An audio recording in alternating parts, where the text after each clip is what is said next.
Welcome to Thoughts in a Glass podcast. I'm LaToya. And I'm Kendra. And this is a weekly podcast where we share our unfiltered thoughts and opinions on a variety of topics. So sit back, relax, and join us on a conversation of real, raw, and ridiculously funny commentary. Period. Every week we do a drink of the night. Kendra, what's the drink tonight? Tonight's drink is called a Compass Rum Drink. No, it's not. Strawberry. I lied. That's what's on our thing. We changed it. My bad. That's on me. This is a strawberry lemon drop, y'all. Very easy to make. Instead of using vodka, though, we used our lemon drop rum. Mm-hmm. Yes. So we winged this. Mm-hmm. This is a very wingable thing, and it's so delightful. Anyway, I used. This is for three. 3 ounces of your lemon drop vodka, so whichever one you decide to use, 2.5 ounces of lemon juice, 1.5 ounces of strawberry syrup, and then 1 ounce of simple syrup. I added a little bit of our silver glitter, shook it up, rimmed our glasses, and that's what we have here.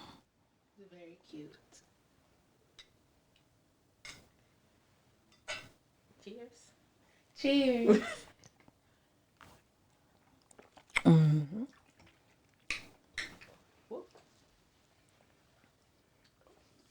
That's a drink. It is. It's really not that strong. It's not. It's not. It's not strong at all. I can taste all of it. I could taste the flavors of the alcohol, but it didn't burn my chest. Is it tequila? No. It's rum. It's rum. Okay. Alrighty. So it is still Black History Month. I'll do this part. She tried to make me read stuff. Baby, you know that's not me. So LaToya, what's our Black History fact for this week's podcast? So, well, first before we do that, we do have a special guest. Do have a special guest. Let's round of applause. Special guest. It's me, Mario. We're welcoming back Sister Ruby. Okay, I'm back, y'all. So before we get into it with Ruby, our Black History fact is with President's Day coming up and with how they tried to play in our Forever President's face, I thought it fitting to give you a Black History fact about former President Barack Obama, who was the first African-American president. And with award season coming up, I don't know if y'all know this, but he has won 2 Grammy Awards in the Best Spoken Word Album category for the books. Audio versions of his memoirs, which he narrated himself. And he's also won an Emmy Award for his narration work on his Netflix documentary.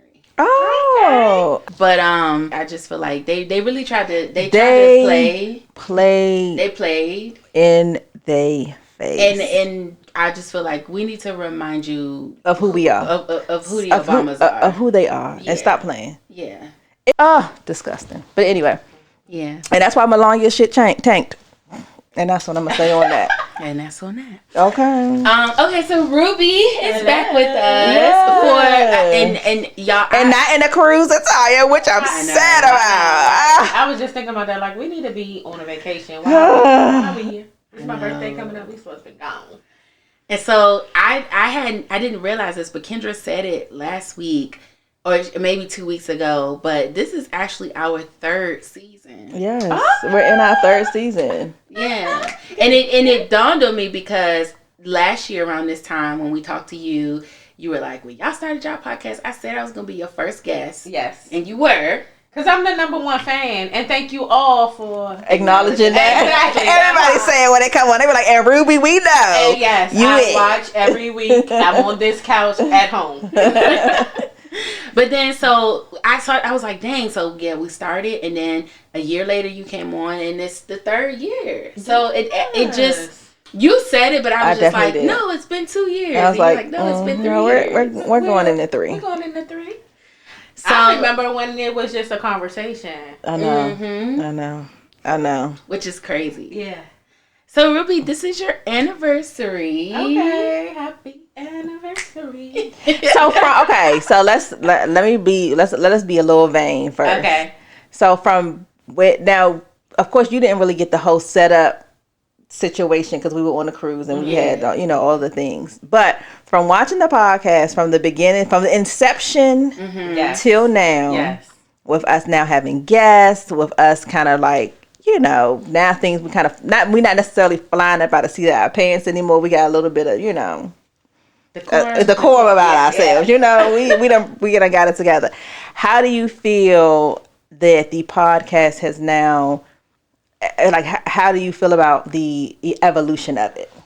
First of all, I'm very proud of you guys.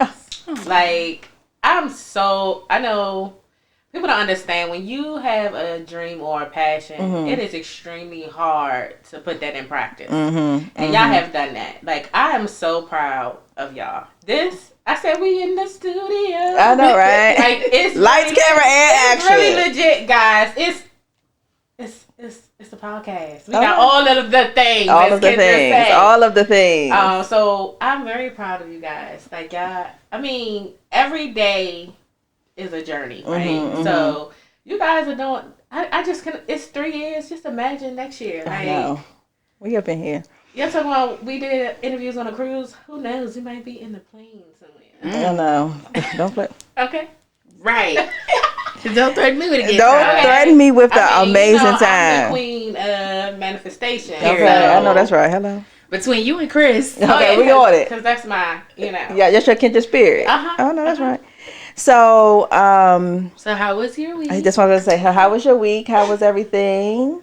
Valentine's weekend? So my Valentine's was like not all over the place, but I feel like I had to stretch it because, which, I mean, whatever, I'm just gonna put him out there. So normally we don't always have it, but normally me and Judah will do like a date night in the middle of the week. And so we went out on Thursday night and it was nice. We had dinner, we saw a movie, he paid for everything, we walked around the mall, we bought some stuff. It was nice. I'm not complaining. But I feel like that was like we do this anyway. Right. And so I had asked the question, which my godmother was like, you played yourself. You shouldn't have said nothing. But I had asked the question, like, is this our Valentine's Day celebration? And he was like, oh, it can be. I'm like. But this is what I keep trying to say to you. The response should have been, oh, well, I guess it's not then.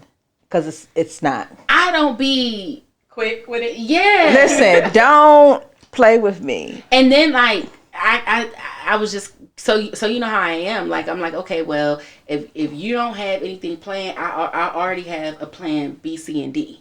So when he said that, in my mind, I was like, okay. Well, now, what else can I get into since I already know, like, you're not trying to do nothing Saturday?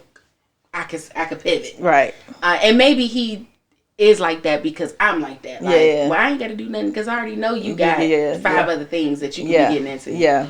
And I did. So then I ended up having brunch with my godmother. Last weekend we went to Bonefish. They had a little Valentine's Day special. I like Bonefish. It was cute. Yeah. So we went there for brunch, and then I went my mom and my sister hosted Galentine's Saturday night. Fun.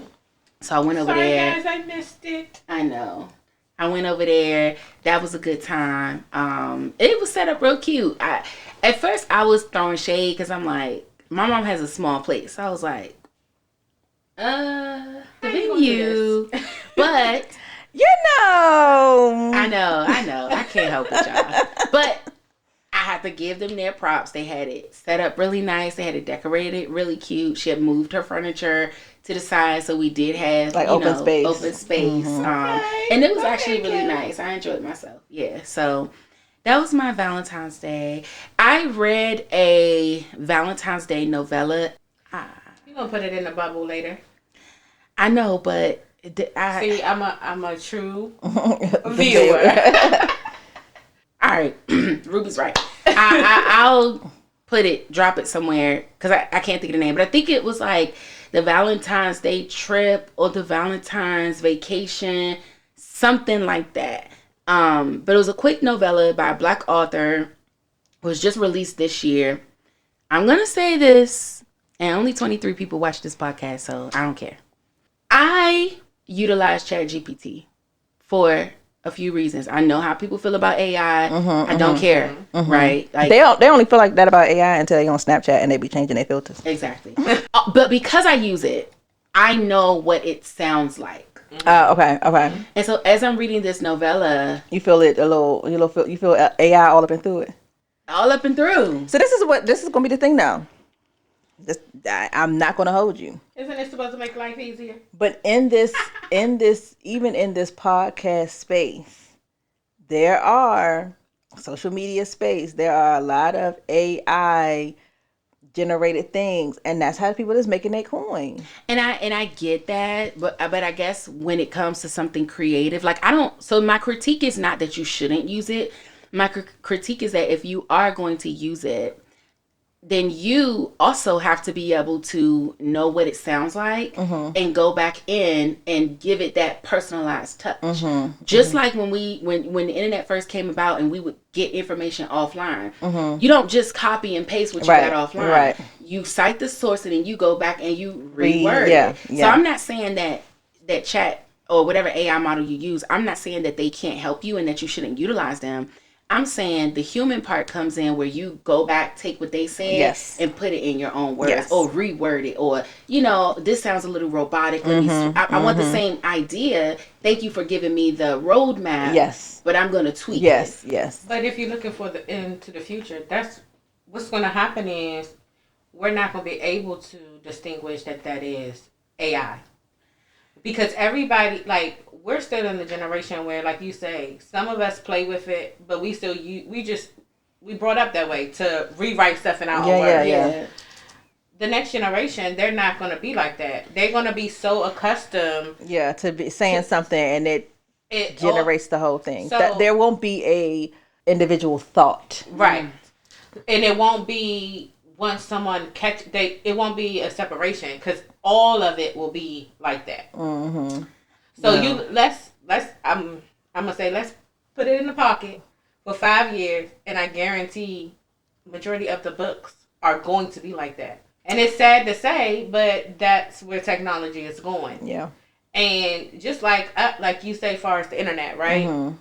We were able, because we had to really do research and use different sources. Like we had to look at newspaper articles. We couldn't just go on one source like they can the internet and find all of our different resources. Yes. So we learned what sounds real, evidence, support. What we can see is just plagiarism and copy and paste. Right.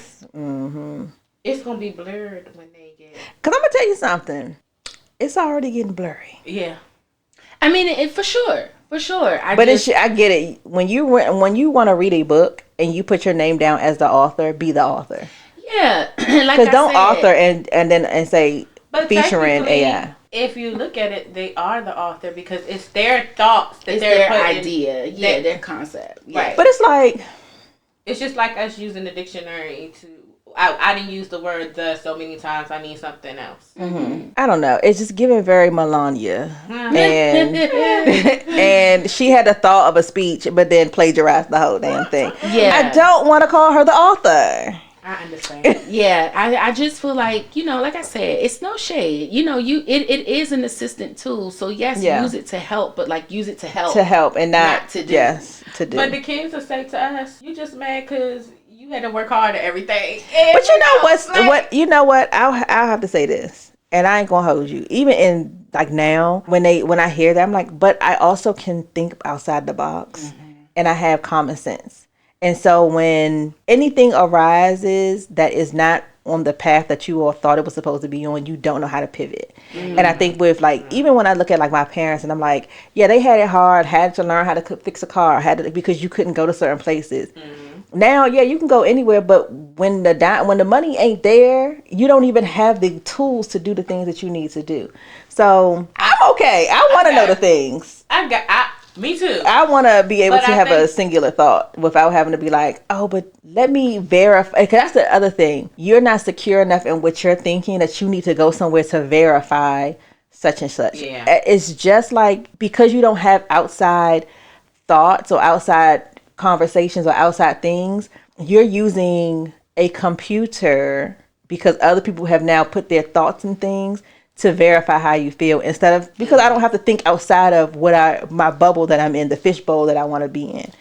It's definitely being in the echo chamber. But I was inspired because I had this conversation with Sydney, and well, before I had the conversation with her, the thought occurred to me that, like, if you could read a book, a novella, so those are like short books, if you could read that and kind of clock that it's AI generated, or at least influenced, or there's some AI in there somewhere, then instead of criticizing the author, like, where's your novella?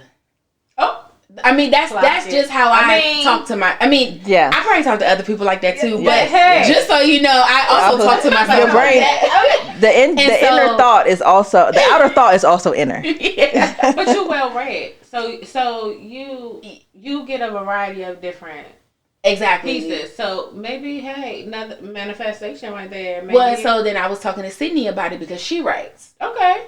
And so I was just, telling her, like, hey, I read this book, and, like, I noticed certain things, and, blah, blah. And I said, the thought occurred to me that instead of judging this author for what they're doing, let me maybe, like, unless you have done it, unless you have put your feet in their shoes, you can't really judge them for what they have done. Yeah. And so Sydney was like, yeah, she was like, I think you probably could do it. And she said what you said. She was like, for the amount of books that you read, she was like, I don't think it's a weird concept or far-fetched concept for you to actually put pen to paper. Yeah. I can't wait till you write yourself a fantasy book. Oh, yes. When I tell you I'm going to be fantasy, love, on the pre-order list. No, because you wouldn't even be really liking fantasy like that. First of all. Well, put me in the book. Put me in the book. I mean, you do, but then you be over it. You know my critiques. I don't like the whiny. Yeah. Oh, shut up. However, when they not whiny, don't have a whiny female character. But you're just gonna read it because you wrote it. But you already know, like, no whinies, no, like. But other than that, if there's no whiny characters, because which fantasy? I started liking. What's the book that I read? With Fourth Wing? Yes. Okay. Once she stopped being a bit like whiny, yeah, she had to grow up a little bit. Right. So don't start where she started. Be grown. Already be grown.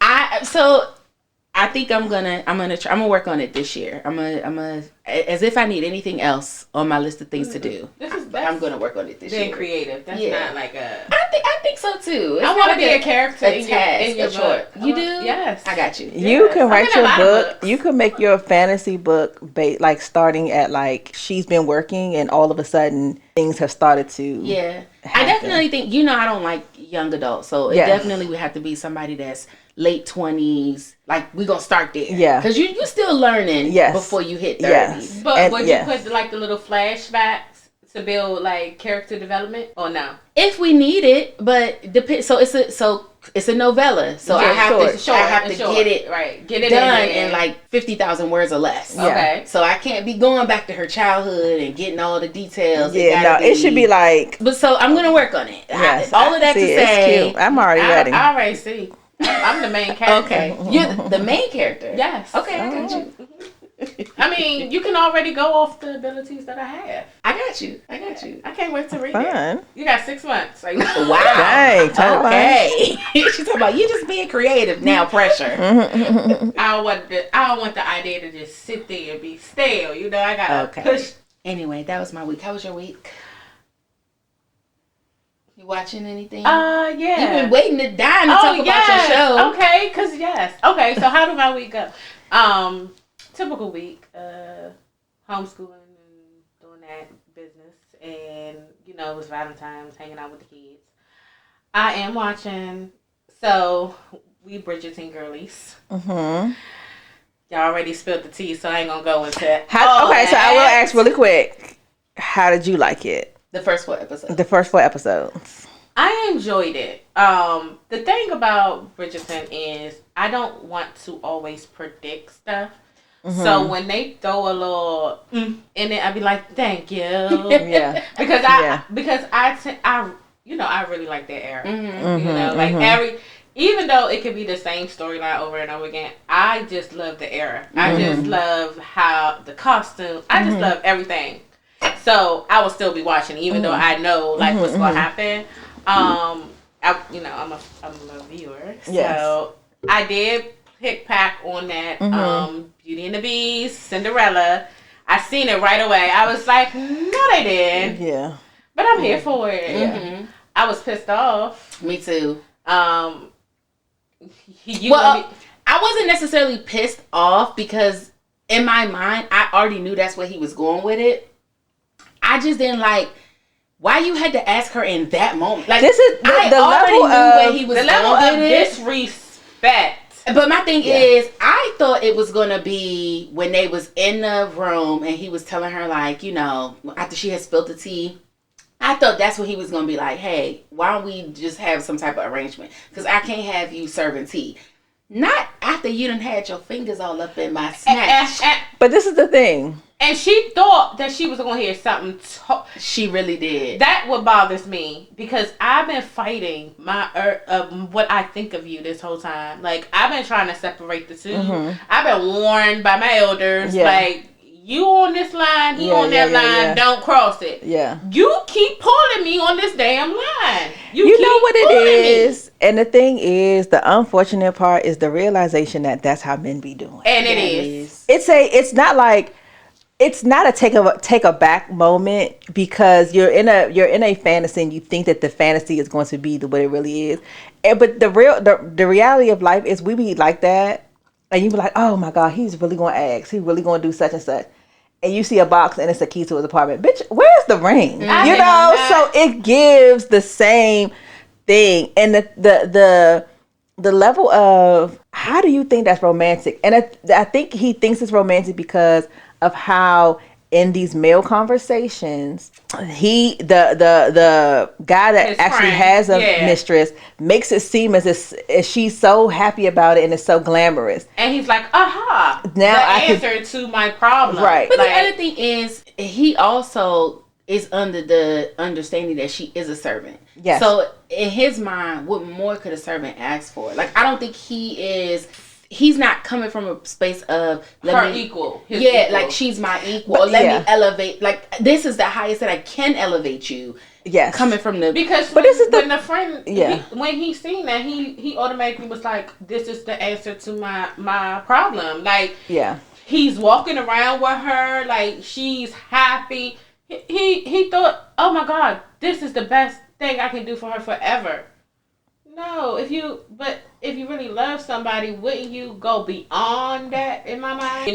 So I'm like, if anybody in that social status can make a big move like this, it's you. You already. But he's not thinking like that. I mean, I think obviously we have 4 more episodes. I think he probably will get there. But in this moment, I think he's thinking, she's a servant. I am a. So what is he?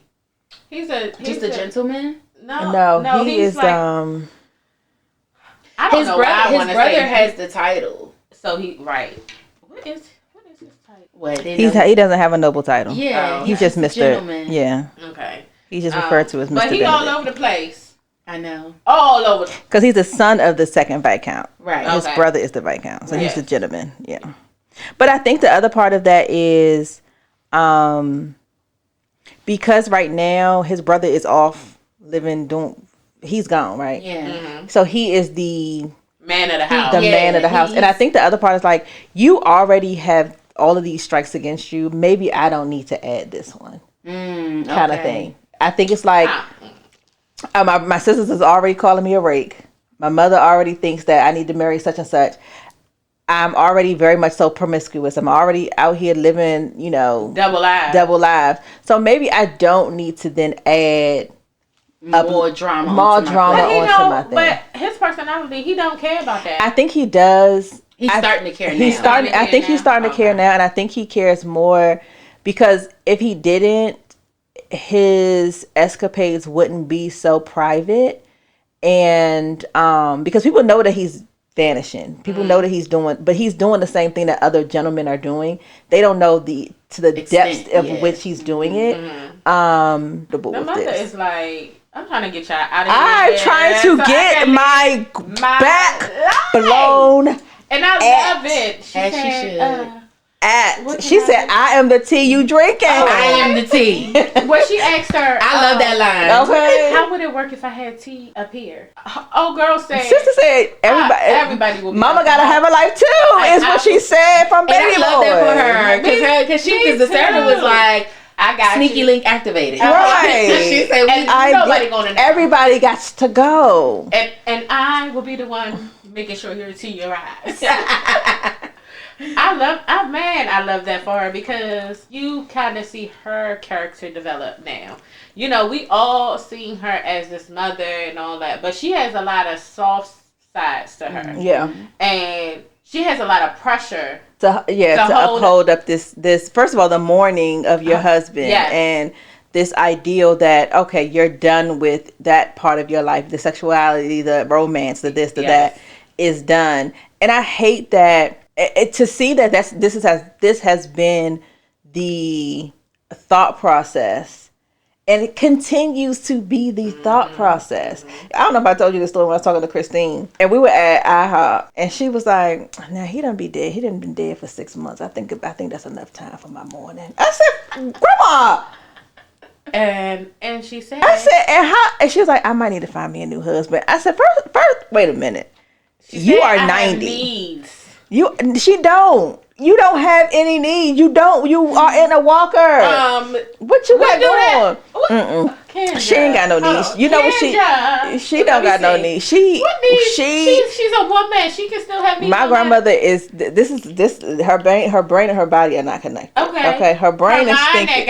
Listen, her brain is saying, you still a hot commodity. Oh yes, she is. And a hot and hot in the pants. Yes, she is. Because my grandmother stayed with a man. Okay. And she want one now. Stayed with a man. I said, "No, what you gonna do with a man?" She was like, "I don't know." She was like, "I just think maybe I need to go out and give me a boyfriend." Christine, no. She knows what to do with a man. She's been living a long time. But I'm like, when she said like, "Oh, it's been 6 months about that time," I was like, "Get yourself together." I love that for her. Me too. I told her to get herself together. I said, you just need to be alone. Live your life. Have your friends. Do your thing. She's been around a long time. I'm pretty sure. She all right. Girl, what? She all right. It's Kendra. Kendra not all right. Right. Right. She all right. My father said the same thing. He's like, cause my father's 6 years older than my mom. He was like, she can be somebody, but you don't have no nigga up in this house. Ooh. And I said, he said, and I'm looking at y'all to make sure that don't happen. I said, listen, you know who got you could, Ma, go on vacation, do your things. I'm sorry, there will never be another man up in this house. Now, what if the mom is like, well, you and Terrence can keep the house. I'm moving and going. That's your business. Man. Go live with them. It ain't gonna be another one up in here. You telling me this? No. Your mama didn't put all these her ducats in a row and went into this house. Or her life. No, ma'am. And you no, ma'am. Put no ducats no, in ma'am. that row. I don't care. And you talking about because my daddy did too. Okay, but your daddy, I'm not saying it like that. But he ain't here no more. And that's okay. Sell it. Girl, you... No. I am an advocate. I'm not saying you can't go out here and date. Kids. Your property is your property. When I'm gone, then it become yours. Until then, it's mine, and I do. But the thing is, it's also the vice versa. Because my mother's like, and ain't no woman coming up and you're right. Well, then that's the understanding that they have between each other. But at the end of the day, if it happens, it happens. What you gonna do? What am I gonna do? I have been tasked as one of their children to make. You gonna do what you want. She gonna be bitching and complaining. And every time. And when they say you bringing the mac and cheese, who in the house? Who gonna be there? I am the who gonna be there. And that's what's gonna happen. You just won't be there. Who gonna be there? And that's fine. That woman will be up in there. And that's fine. You know who they gonna miss? Okay, dog. Because what you doing here? Because I be the first one. My daddy don't do it like that. My daddy ain't. Now, if they now we see where Jayla gets it from. Hello, no, we not playing that game. I ain't got time for that. But anyway, she over there trying to control households that she ain't put no ducats in there. Listen, I put some life up in there. Okay, I put some life. I put some sweat and tears. What's funny is she gonna be the one having to deal with this because when Jayla does the exact same thing. But this is the thing. It would be the same. The same thing goes for me. I don't have a man living in my house because it's for my kids, like my kids' home. So let me pay. So when let me jump in here because I like to spice things up. All right. So what if y'all came together and bought a house? That's different. I just said, but your kids can't come. I didn't say that. That's not what I said. No, I said what is the difference? The difference is this is their home. So for example, that will be their home too, right? This is what I mean. I bought that house with me and my children, right? Mm-hmm. When I get married, we buy a house. If the kids say, "Oh, well, I still have this," we still have this home. If you're fortunate to have that, right? I will. Yeah, because sometimes you have to. He has to sell his house, and you have to sell your house, so that y'all can get a house together. Currently, in this situation, that's not going to be the problem. Okay. So we will have, because this is what I look like. I have, like, my parents have a second home. We have a what I call a safety net. So when things have happened, all of the children were able to go to that home and not have to live under my parents' roof. My parents have other homes too, but they ain't mine. Even though it's even though it's offered to me, and I know if God forsake, if I need to. Yes, you have a soft landing. That's their home. Right, but this is my home. This is my thought process. Okay. This is the house that I bought with my children. This is where my children have been raised, grew up, all of the things. My preference is if now that that we've been in that home for, it's been like this year would make 11 years. I don't plan on, or would probably never have someone move into that home, because I've done it once, and I would never, and this is when they were still, of course, young, and I was like, I will never do this again. This will always be you all soft landed. Now, if it's a situation where I can rent that house out and make some money off of it or whatever, God forbid something happens and they need to leave out of their apartment, but they like, I don't live with grown women. My children will be grown. I don't live with grown women. You have a home to go to. There will not be mom's boyfriend or the husband in there. This is their soft landing. I will create a new space with me and him. So it will be the same thing as. Be their soft landing too. What do you mean? That's fine. What I'm saying is, if my mother met someone, God forbid, I need my daddy lived a long, long, long life. No, I know what you mean. And he passed. My thought process would be, for the memories that we have had, the things that we have done in that home. My father is all up in, like, they've been in that home. They bought that when I was 8. So I will be 40 this year. So all that time you have these memories with this man in this home. I would never. It's just don't do that. My children will never feel like I've been in a situation where someone lived there and they have their own thoughts about how something should be in the house. Like, because you have your house. Like, for example, you get married, the guy comes and he's like, I want the house to be like this, or this is how I want things in the house, and this is how cool. Let's establish something somewhere else, because this is what they've been doing for 10, 15, however many years. It's unfair. But I think then you are taken out of the household. It would be the same thing if they got their own apartment. But what I'm saying is, it's still a disruption of their norm. Not of their living space. I've been in situations in which if they're used to their mom being home, they don't care that much. When I say when that comes to my children, they don't care that much about me being there or not being there, because their regular stuff. Dinner's getting made, lunch is getting, all of that stuff has stayed the same. Because right now, I don't live in my house. Do you think that they really, I know that's your preference, but do you think they really would mind if your significant other, y'all live together? They would. Oh, okay. And the only reason I say that is because it's a lot when, like, my children are, the girls are basically grown, right? You know, Janae's be 20 this year, Jayla about to be 17. The way that the way that we are as a family is we do give people space, right? So we're like, we doing too much. It's time. Like they fight and they bicker, but it's large enough. Everybody can go to their own space. The girls are barely home. Because I feel like most of the time, if I'm home, everybody's in their own space. Everybody's not really there. They don't care. Okay. They call me to say, hey, can you send me Chick-fil-A money because I'm walking to Chick-fil-A. And all kids probably love that situation. It's like we got our own They have their own space. But we ain't gotta pay nothing.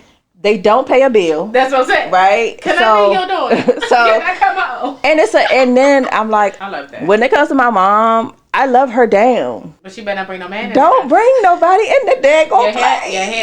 You hear that. But it's already, look, they both said the same thing. Okay. Go on and find your own. And if it don't, Kendra gonna and I'm gonna be mad. I'm gonna be upset. You cannot enter here. I'm gonna be upset. But anyway, let's get to the things. You things. tell us about the show you was watching. I know we did. We goes down the tangent. I'll go real quick. Okay. My Way Home. Okay. It's on Netflix. It has 3 seasons. It was on Hallmark, but it's about time travel and it's a love about family. It's really cute. So if you want to watch it, I'm telling you, hurry up and watch. Everybody is taking their precious time of finishing the 3 seasons because I don't have nobody to talk to about it. So if you have watched it, drop down in the comments. Yes. so she can have somebody to chit chat with. And I'll be real quick on that one too. My favorite. So because I had to, as you know, I had to get my Peacock back because that was the only way I could watch the Super Bowl halftime show. But yeah. So I watched Traitors. Traitors is back. Traitors. I don't know. I have not gotten into that. Kendra. I don't know. If you gonna watch a season, watch this season. So, because isn't this on Portia's on this one? Yes. Yes. And then the guy, what's his name? From Love Island, Rob. No, it's the black guy. I think he got voted off. Maybe this was last season because he was on Keke Palmer talking about it. He's like, he does drag. Oh, Bob the drag queen. Yes. But that was, I think Bob the drag queen was on last. That's what I said. I think he said last. It's season. a Monique. Is it Monique? She is another drag queen. From there. Okay. She's on this season. Okay. I might watch it. This season they did that big one. Like they got twists and turns because this show always has twists and turns. But they got a lot. If you, I don't know if I could be a traitor. Could you be a traitor? That's the good question. I don't know. Oh, do you want to go? Do you think that you are convincing enough to be a traitor? To be a traitor.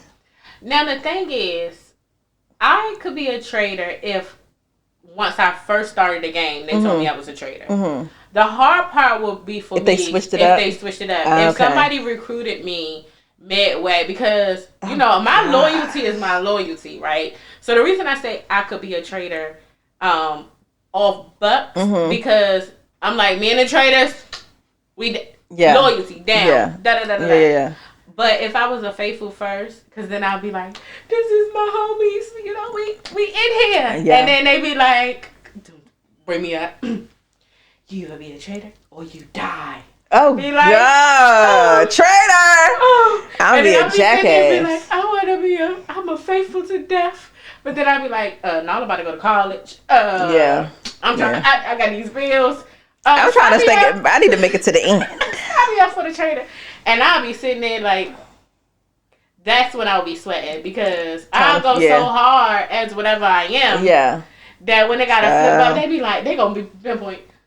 Oh, you ain't say nothing at breakfast today. And the thing is, I don't know, because I'm not a chatty person either way. I'm kind of like. But you would be good at that game. You would be good at that game because, for one, the thing about reading people and that game is because you are laid back and you only open up to who you do. The people that you open up to will go to bat for you. Yeah. Because they're going to be like, there's no way. There's no way. she told me about her life, and we had heart to heart around the fire, you know. Yeah, and then I be like, at the end I be like, and then you could be at the, because you like, you know what I'm saying. Yeah. You cold at times, but not to me. You'll be at that round table like. You know what? Honestly, though, And unfortunately, if I'm in games, I don't care how cool I am with somebody. Everybody gotta go. That's why you would like. She would like. Everybody season. would have to go. They'd be like, Kendra, we had breakfast every day. You gotta die. Great. The fuck are you talking about here? What are you on? What you on, girl? So the good thing is, I think they are actually, because Traitors is always like celebrities and all that.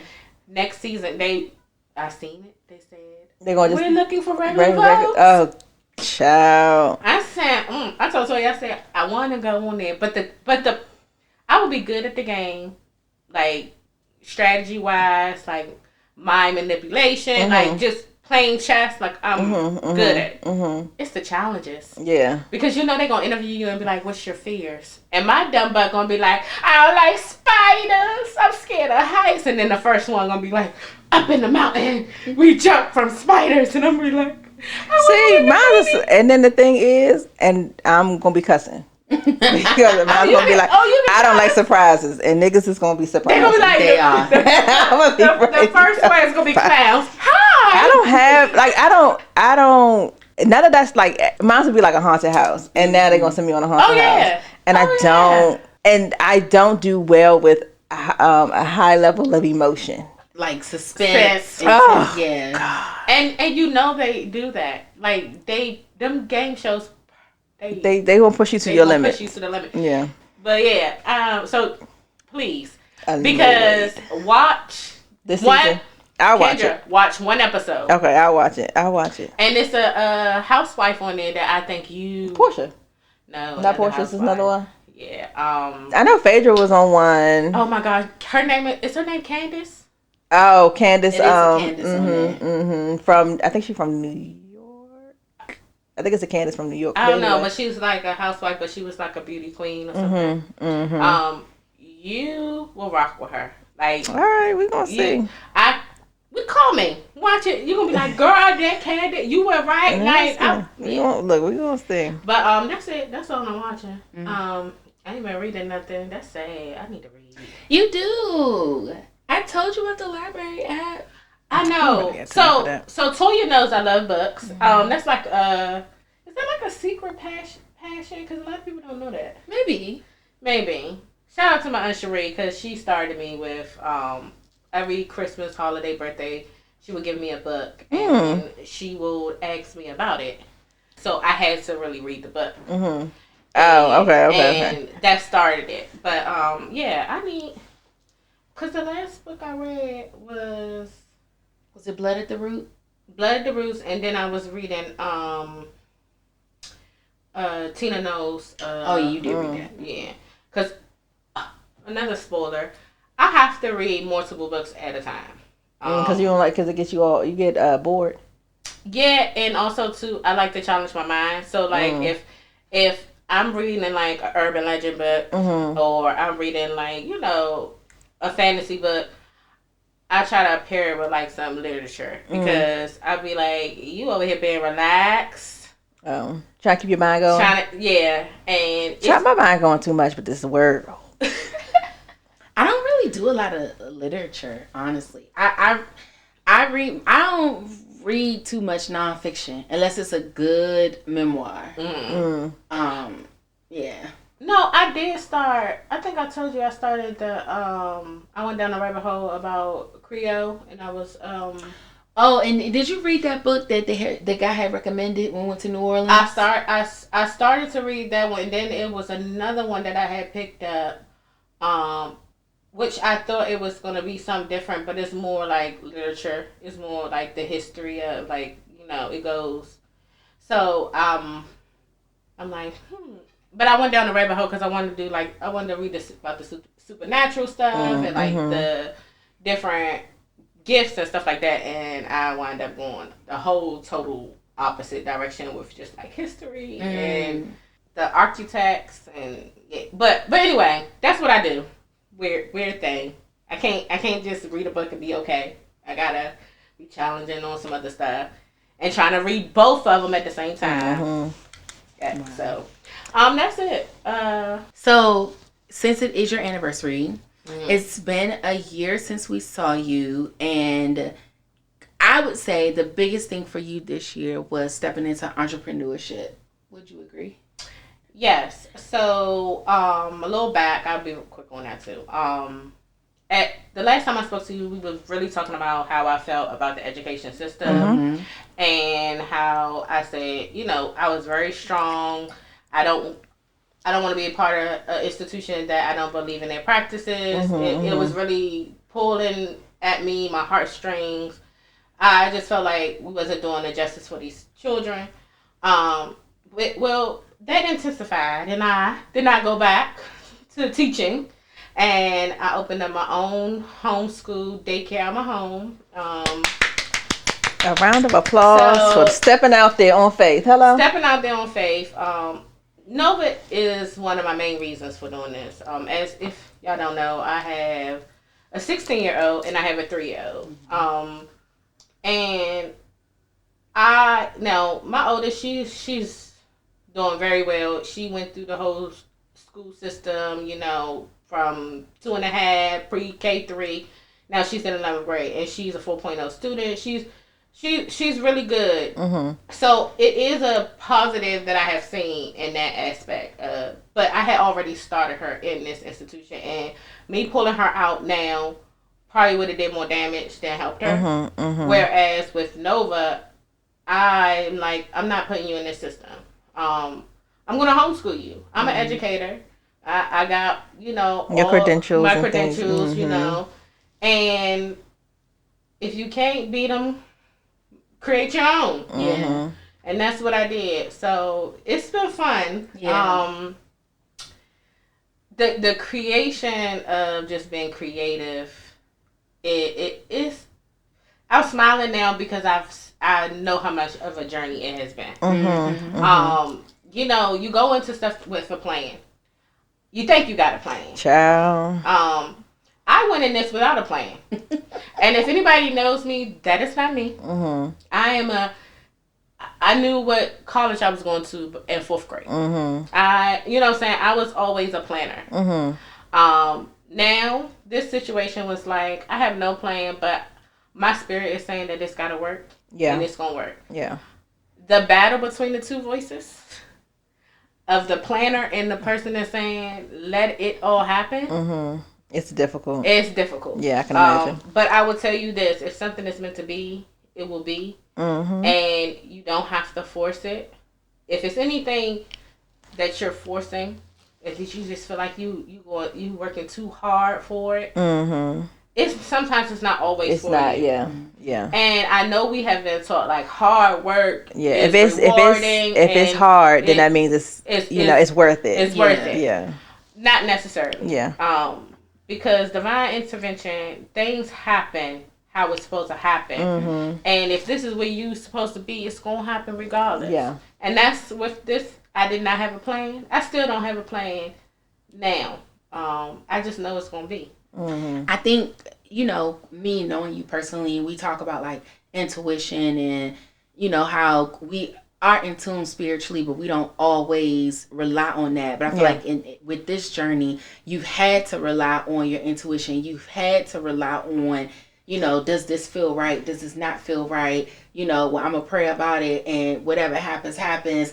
Like, I guess, how much have you learned about just trusting that inner feeling versus, something being planned out and you're following step by step, but now you're just moving off of really a gut feeling? So the thing about that is, one, really believing in your gut, right? See, I'm at a point now, because I'm 7 months out of school. I made the decision in June. Now, let me give you a little backstory real quick. School ends in June. I took the summer 2 months. The let's not count June because Yeah, you just finishing up. July, August. I took 2 months. I did all the classes that I needed, all the certification, turned my whole family room inside out to my home business in 2 months. It's no way if it wasn't divine intervention that I was supposed to do that stuff that will just have fallen in play. And now I had where I was like, I can't sign up for this class. So you know this because we have had many conversations. I can't sign up this class. It's not open, this and the third. If I don't take this or if I don't get this certification, I won't be able to open. And when I tell you things open when it was supposed to open, that's how it worked. So right now, it's not me not trusting in myself. Because I trust in myself fully. It's others around me. It's like you fight with yourself first, right? And then you get in a comfort of, not I'm right, but I know I got it. Right? But when you're doing something totally different than you have ever done for the people around you, it's basically like, you know what they say, like insane people do the same thing over and over again. I'm not trying to do that anymore. So now everybody is thinking I'm insane.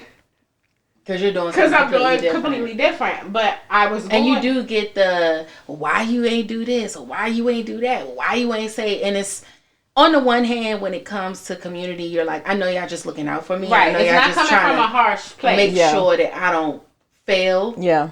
But I think so what I really think it is that you are learning the lesson, but also leaning into, what feels right and kind of moving off of, like you say, divine intervention, intuition, spiritually led, whatever you want to say, your life path, whatever. Moving that way as opposed to moving in a more planned, more organized way that other people can understand. It's confusing for them. And because they don't understand it, now it's like, well, let me tell her this. Well, let me do. She need to be doing this. It's almost like they become in a panic because they don't understand. And they're panic because I'm completely at peace, right? Yeah. So it's like their panic is trying to absorb my peace. And also, too, another thing is I have always been able to articulate my plan. I have always been able to. I should have been a lawyer. Only reason why I couldn't be a lawyer is because I don't be wanting to deal with no guilty people, right? Like that, my conscience, right? Or lie. But I'm very good at defending myself, and I'm very good at showing facts and evidence. But with this journey, it is what it is, and that's just the answer. And no one's used to that. And there's like confusion because you can't explain what your plan is. Yeah. The plan is not to have a plan, and I'm just going with what my gut tells me to do. Yeah. And being productive and being a scholar and being like, I'm gonna tell you, I was by 32. If I wrote all my goals when I was a kid, right? By 32, I completed all of them, and these were goals that I thought was going to take me a lifetime to achieve. It wasn't that I wasn't dreaming big enough, because I was. It's just that's how motivated I am. So it's hard now to not be able to articulate that plan that way, because that's where my confidence comes in. But I don't want people not to know, like, just because I'm not showing up how I normally show up is not that I'm not confident about what I'm doing. Yeah. Because I'm 10 toes, feet, all of it. And then sometimes it's what you got going on ain't for everybody to understand. But it's a Toya, because if y'all don't know, this is my good girlfriend for real. Sometimes I was hesitant about coming because I was like, it's our anniversary, and she was like, yeah, why don't you come on here? I was like, I don't got nothing to say. And Toya wrote me down. She was like, what do you mean? You started this business, this and that. And because I'm moving in it, it's like you don't see it. I don't see it, right? One of the things that somebody said is like, you wish at the moment that the good times were happening, you knew that they were the good times, and not being like, damn, those are some good times. It's like, yeah, I didn't really think it was at that time, but Did I answer the question? Yeah. Okay. I mean, the best advice I can give right now for anyone is live in the moment. Mm-hmm. Like you say, Kendra. Yeah, it's we literally have one life to live, and sometimes you don't want to be the what if, because the thing is, life inevitably if for there to be life, there has to be failures, and so if you look at it as a failure and harp on it in that way, it will bring you down. But if you look at it like, well, I went out here, I stepped out on faith, this thing didn't work out today, but that doesn't mean it's not setting you up for something better in the future. It's not forcing you to be like, oh, well, it can be done, I just need to tweak how I've done it, or now that I've done this and invested in myself, now I know I can go bigger, or it just gives so many things. And a lot of times we, definitely as women and then people in general, it's like it's easier to do what we know than to, or as they say, sleep with the monster, the beast that you know, than trying to figure out something new. Because it's something new, you don't want to be considered labeled a failure. You don't want to live in the unknown. I don't want to not be comfortable. I don't want to not. It's as humans, we are very much so. It's hard for us to change the landscape of our comfortability. And it's crazy because one thing people don't know is I have special gifts, and I just heard the voice to say this because I wasn't going to say it at first, but the name of my business I already manifest what it is. It's called Bloom Success Academy. So all I do is bloom success. So I already, as you say, words are spells. I already spoken. I named it what it was going to be. It's going to bloom many successful children. And a successful owner and developer. Yeah. So I'm sorry, because the people just said, you better speak her. So we talked a little bit about, or at least I brought up the community and how they influence things, but we're going to talk about this next week, and I want to ask you while you're here, do you feel, or like, how do you deal with not only the pressure from your community, but the societal pressure? When you're looking on social media, when you're comparing yourself, not that we should do this, but we all do it, comparing yourself to other people, and who jump out there and their success is overnight. It feels like, oh my gosh.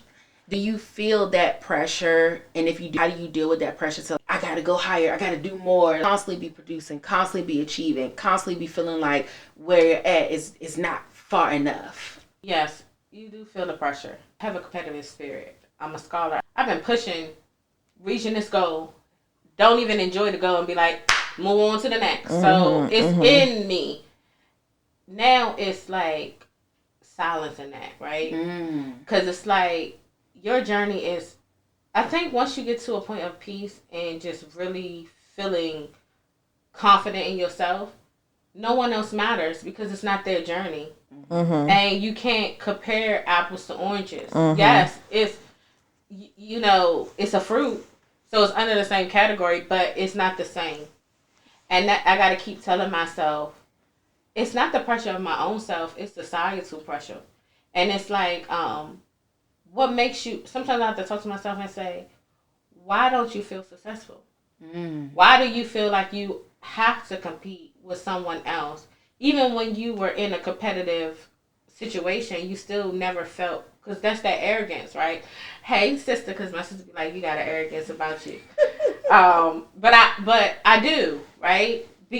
But it's always because I've been chasing not accolades. I've been chasing goals. And when I accomplish it, I'm going to sit in my truth. I'm going to sit in my rewards, right? Not rubbing it in, but because I work so hard. I'm at that point now where it's like, you don't need nobody to tell you how great you are. You see it in your work. And that's the difference, right? Yeah. When I'm like, oh, I see this school just started. They might got, all these clients and a new program and this and that third. And then somebody that I educate their children, they'll be like, you were the best teacher my child has. That outweighs all of that. Yeah. Because now, this is a personal interaction. This is somebody's life that I directly impact. Where them programs has several people, developers, several, you know what I'm saying? Yeah. It's personal. It's me. That's a reflection. That's exactly a reflection of my work. Mm-hmm. That's no comparing.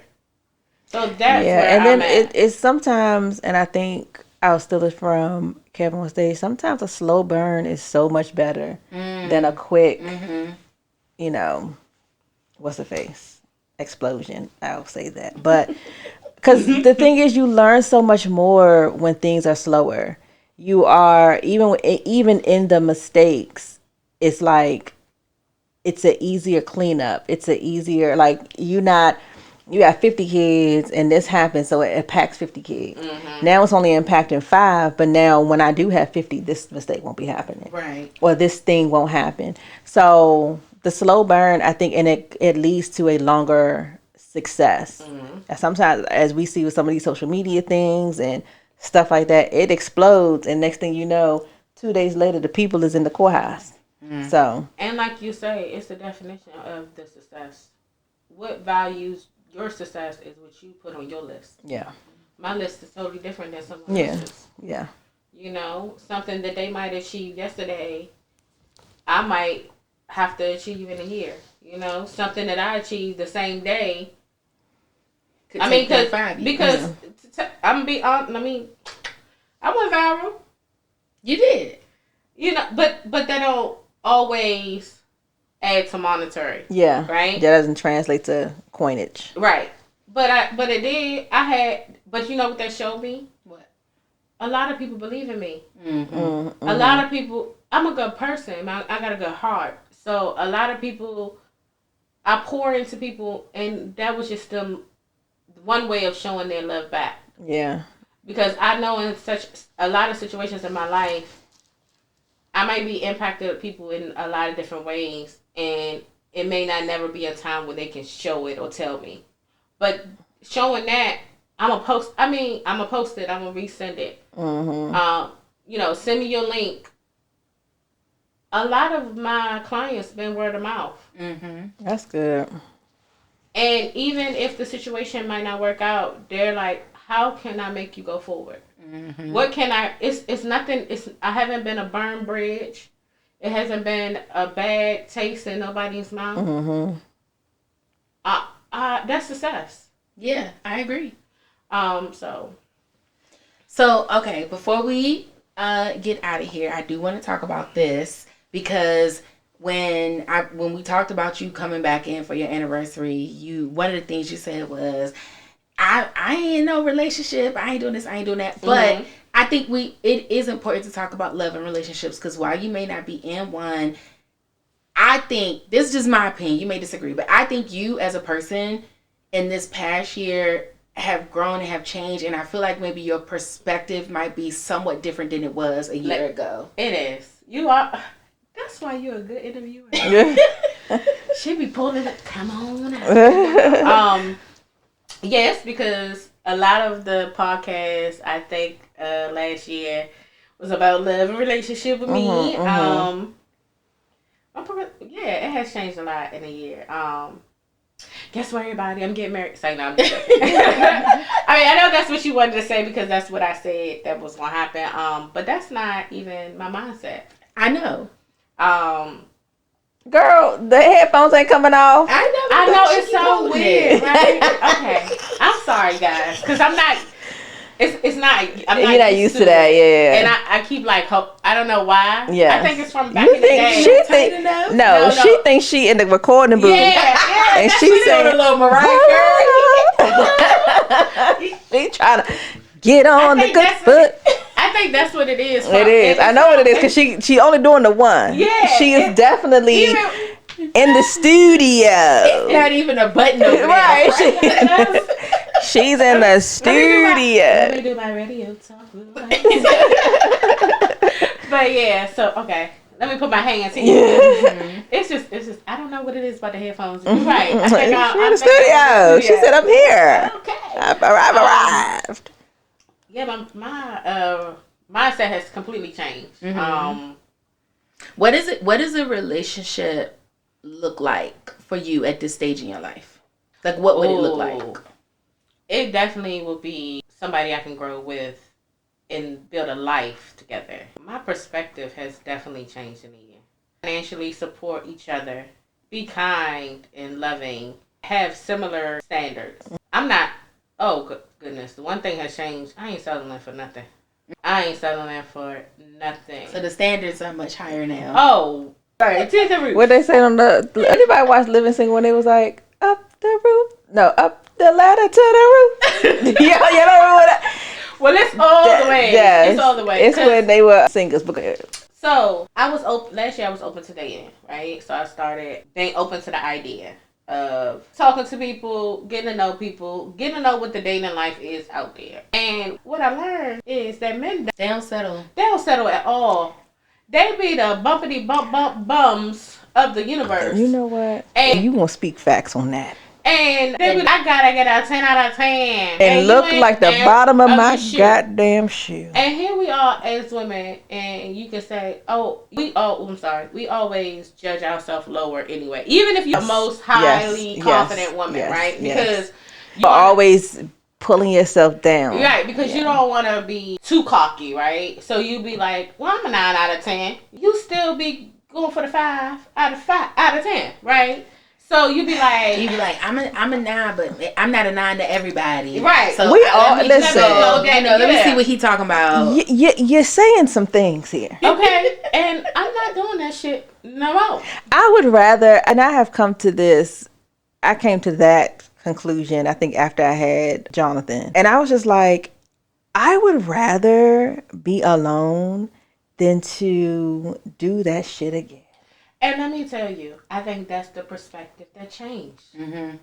You know, I love love, right? I always say that. Mm-hmm. I say one thing about me is that regardless of what relationships have not worked, I still know what love feels like. I still want love. But I'm still that same person. Mm-hmm. But I'm also at the point where I ain't got to be with nobody. My peace, my health is more important. It's more important than all of... I'm going to tell you something. Yeah. The thing is, and more women have come to this conclusion and come to this resolution in themselves, is that it's a lot of work to be in a relationship. It's more work for women, and I don't care. That's the hill I'm always going to stand on. Because on top of you having to be if you're a mother, the best mother to those children, mm-hmm. that man is requiring and has the expectation for you to be the best. And it's just like, we don't do that. And it's to the point, I'm going to just throw him out there a little bit. I am and of course, because I've been a homeowner and my dad, but my dad treated us as if I was also I was cutting grass. Mm-hmm. I know how to use a screwdriver. I know how to use measure, all of the things. So in my mind, I would like a guy that I don't have to do the things. I don't have that guy. Yes. And so now love him down. But also, where's the screwdriver? Okay. That's why I get it. Handyman. No, but what I'm saying is, I'm sorry, Kendra. I don't mean to cut you off, but I need me a handyman. I need my flower beds. That's the thing. I can envision the both sides of it, right? I do, not envious, but sometimes when I'm on social media, and this is the dangerous part of social, you be looking at the couples and they be like, oh, me and my husband are doing renovations and he's out there with the saw, you know? But then see, we talk about this because Judah will. You know what I mean? He built these, like anything, he will do that. Yes. But then I'd be like, come to the Christmas party. No. Yeah. You know what I mean? And then Ron is like, I got to get a new suit. I need to do every time. We going, I'm in the pictures. And so that's the other thing. It's like, I'm not settling. I'm sorry. I'm not. So this is the other thing too, right? Mm. There are certain things that I won't settle on. There is certain standards that I won't settle on. But there are things that I know just because of background and people are raised and stuff like that.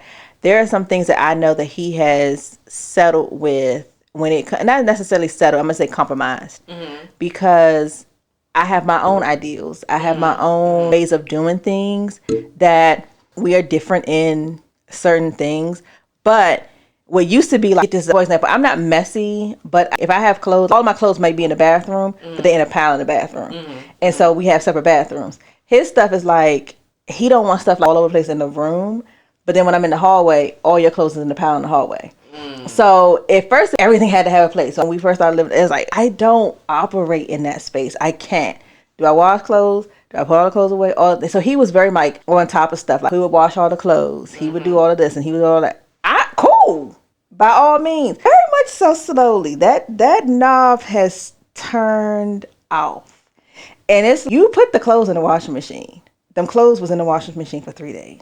So the expectation is like, so I then rewash, and now I'm in my cycle of, because I think in the back of his mind, it's like, girl, get them clothes washed. I'm like, but this was not the norm. I have never been with somebody where I felt like I had to be on washing clothes duty. What are you doing? This is not how it started. But then also the compromise of, well, I guess this is now my new norm. Because I didn't even wash my kids. I washed Jonathan and Joshua's clothes. The girls wash their own stuff. Now I'm washing this man's clothes. And then they be like, well, I'm the one that goes, that's what I'm saying. Get that dress. But then I'm like, I'm compromising not. But then I'm also like, I'm working overtime. But that's what we do, women. That's what we do, yes, right? That's what I'm saying. So I will then, but I'm like, I am the one that does the drilling and stuff like that. So I take on the extra stuff.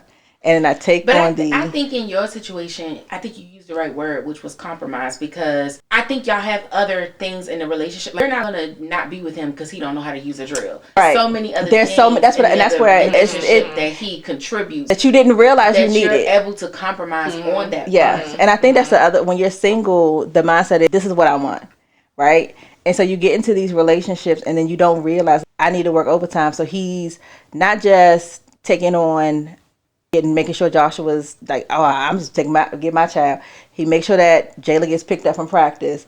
He's making sure Janae gets to school, and you need money. So all of those what it takes off the load of what used to be the mental gymnastics of, how am I supposed to be here for the kids and do all of these things, and then also make enough money so that they can just sit in the house and not pay rent and all of the stuff. So now you might not be the person I'm gonna say you gonna go get that drill, but if I'm like, if the girls call, he will go pick them up from the party. Where there's a lot of guys and people that I've dated where that has not been the norm. And so, and the mindset was like, I don't need, and it used to be like, I don't need that. This is already what I've been doing. Right. And now I know that that's actually what I actually did need. And that was never on the list.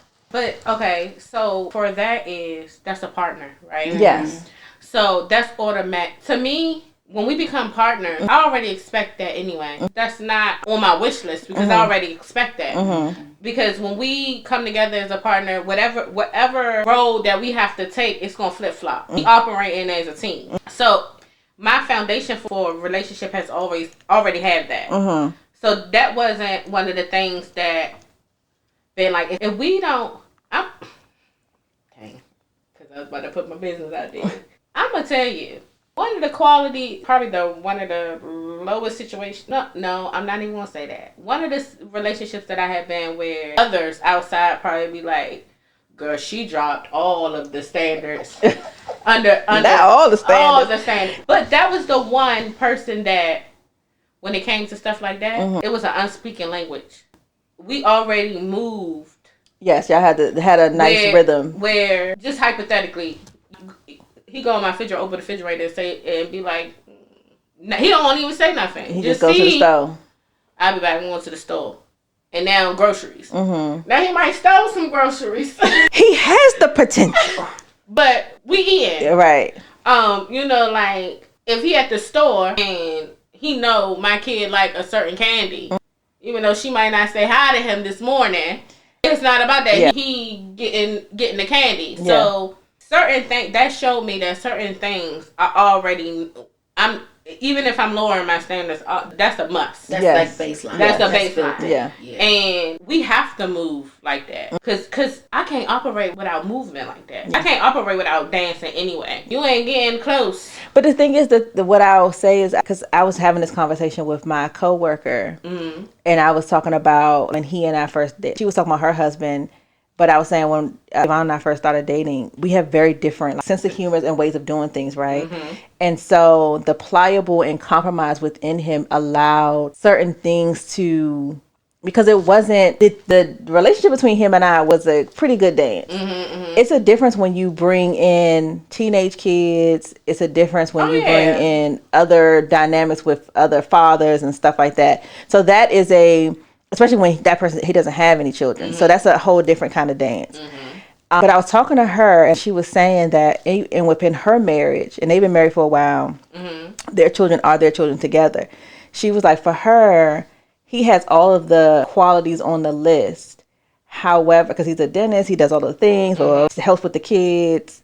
But pulling out of her, she's goofy, and she likes to do all of it. He does not pull that out of her. Yeah. But what ends up happening is she was like, I'm different. I'm not like that with my kids because I don't feel safe to do that at home. So now you're raising your children differently. Not to be goofy like you. Exactly. So with my situation, and because I've had kids and I was a single parent for so long, it would be, my girls would look at me differently if all of a sudden I wasn't doing those things, right? And so I think the compromise is somebody allowing you to be you and knowing that there might be things that you want, right? Would I like somebody that knew how to do a drill and build a fence and do all the things? Yes. Have I seen people that have had that and good father and that, but aren't emotionally there for their wives or cheat? So I think sometimes I've had a list for a very long time. He checks every emotional box that I need. And I think long term, he can learn the other skills, but it's very difficult, especially men 30s and 40s, to all of a sudden become emotionally, unless they have it where they are amenable to be pliable. Most men at that age aren't pliable.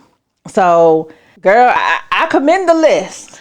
Well, it's not. But I also think it's a difference between being in the relationship and reassessing your list. Yes. Then at least start with something good. But like in Ruby's situation, she don't have nobody right now, so she can hold up her list and say, before you even enter the space, that's what I was just saying. Do you meet these qualifications? Right? And then whatever her list is, if they meet the qualifications and they enter the space, as we all know, down the line, now all of a sudden, you know what, this wasn't on the list, but I really wish that he didn't snore so loud. Are you willing to get out of the relationship? Are you willing to break up with him because he snores loud, even though he's doing all these other things? Well, then that's just a compromise. Well, girl, I just bought me 100 earplugs, and we do it. Because I think with me, I know the list people get, like, what I mean is my expectations. Because with every relationship that you go through, you have compromise on certain spots. And that's how you learn. This is a no-go for me. Yeah. I tried to do the things. And it's not. Like, I had a guy that I dated, and no, he didn't cut grass. No, he didn't fix nothing. His mentality was like, I'll pay somebody to do it. But what happens when your funds is low? But see, that's when you that's the thing. And now, you looking at somebody else to be. Now, pick up the compromise is me being a boss chick. Now I'm out here cutting my grass because we don't have the finances to pay. Cause you big badass. Or another compromise could be he's never home because he's constantly working to make sure he pays for all the things that he don't want to do. That he don't want to do. So it's a twofold, right? Because then you have the guys, as my mother complained about with my dad, who do the things but don't want to go nowhere. That's so it's or not to throw my aunt out there, but the guy that can do everything, but he's so burnt out from working that you still end up having to pay somebody else. Her husband's a whole electrician. Yeah, she still have to end up paying to get stuff done because he's so tired from working. Yeah, that it's like. Yeah, I think I'd rather spend that $100. Yeah, I ain't gonna hold you. I have got it before. I was a DIY at things. What credit card we using?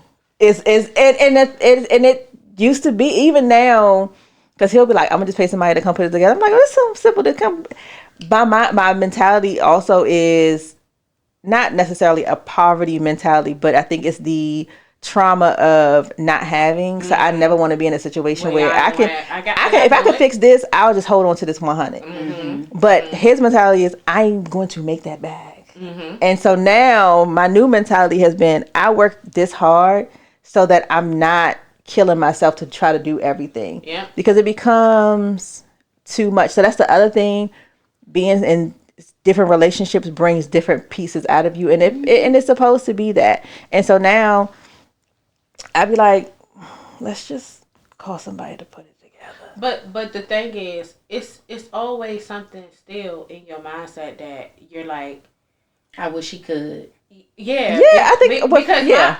Okay, I'm gonna be 100. How I am right now. Mm-hmm. Ain't no ring on my finger. You ain't changed my last name or hyphenated my last name, and you. Last year I was like, I want a man that's financially stable, Mm-hmm. you know, build me up emotionally, and this and the third, good with my, all of the things. Yes. Now I'm like, that you gonna come with all that, but if you ain't talking about building a life, and we still running on the dance, I'm not doing that dance no more. Yeah. I did my shared hair of You've been on that flow. around, You've been having a time. and at this point, because when I give all of mine to you, I'm gonna give you all of me. Yeah. I was listening to this thing, and I was doing John Legend. No, I was doing SpongeBob. Patrick. Yes, I'm ready. I'm ready. Where's Chris? I'm ready. Right. You need Chris for that one. I reference. It's snatches. The Perry is snatching. Oh, before it leaves, because it might bring you back. I know Toy want me to bring this up. Go ahead. So, a guy I was talking to. Oh, yeah. He told me a good lesson. About dating. Once, we was just getting to know each other, nothing serious or anything. But once he understood my standards, he was honest and said, "Oh, I'm not ready to date because I can't provide all the things you this woman. Yeah, like you the wife material. Yeah, you know what I'm saying. You somebody that I ain't even know that I could get type of situation." But I'm realizing now I'm not ready because I don't have the finances to wine and dine you. You like to travel. You like to go this places. It ain't even about the finances. I'm not even emotionally ready because I got I'm just realizing I got childhood trauma that I ain't dealt with. I got past relationship stuff that I ain't dealt with. And I respect you so much that I don't want to break because it just seemed like you're healed. I'm like, I'm not all put together, but I get where I'm on it's that coming journey. from. Yeah. I'm on that journey. I put my work in. Yeah. So I had to sit back and say, well, goddamn, you just made me even be like, you better go harder. You better go strong. You better be harder on your journey because for that man to see that in me and make that judgment, because it's easy He could to have played with you. He could have played with your time. He could have played with my time. And I will say, on the defense of him, I was like, he's a nice guy. But I did not see all of the qualities. Right? And when he said that, I said, damn, my words are speaking so loud. So I'm stand down. It's honorable to be able to, and I'm gonna tell you, men say it to you all the time, like, girl, I ain't shit, and we be like, stop playing. Right? Nah, nigga, he wasn't shit. Like, he told you exactly what he said. But most of us, and I commend you on being able to be like, okay, and going on, because a lot of times we be like, well, maybe trying to fix a project, and in yesteryear that would be the thing. I don't want no more projects. Now, baby, I am out of school. I didn't glue popsicle sticks. I'm tired. I painted palmies, put a little glitter. I tell, like, if God forbid this didn't work, I'm good. I've done the wife thing. I've popped out the kids. I've done the vacations. I've done the Santa Claus. We are all right. I think it's just, and I think a lot of women, especially now, because before we were marrying for status, we were marrying. Should be marrying. We should still be marrying for status. I don't, but the thing is, I'm at the point now, I'm not marrying for it to be put into a certain, I'm already my own status. I want to now be marrying for long-term partnership, long-term emotional health, because we can get a status. You can get somebody that's a millionaire and be on the stat test, and this nigga is not it. But not saying it's okay, right? But my kids will be in the financial, like, my lineages will grow. The thing is, and that's true. But then that's making an emotional sacrifice. Like, the lineage I have to be is in a marriage that I'm unhappy and it doesn't. And what happens is when you are in a But we can pay for therapy. But the problem with that, and I think that, like, especially when I talk to the girls, and they talk about relationships and how they do things, because Janae's a very generous relationship. He's like, oh, I'm gonna get you a gift. Oh, it's Valentine's Day. I want to get you, but he's that part of me.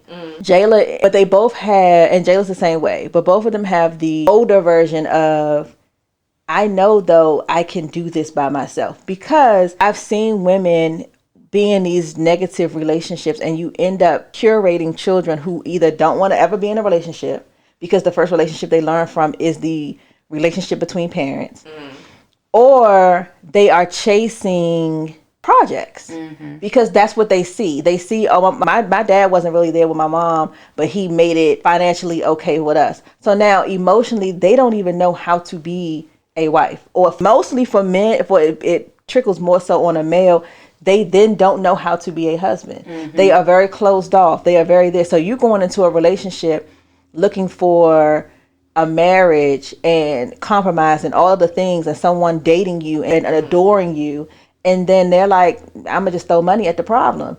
And so now you are in a emotionally deficient relationship, which inevitably means you are in an emotionally deficient parentship, because that changes. I'm not saying it to the extreme. What I'm saying is, for Nala, right?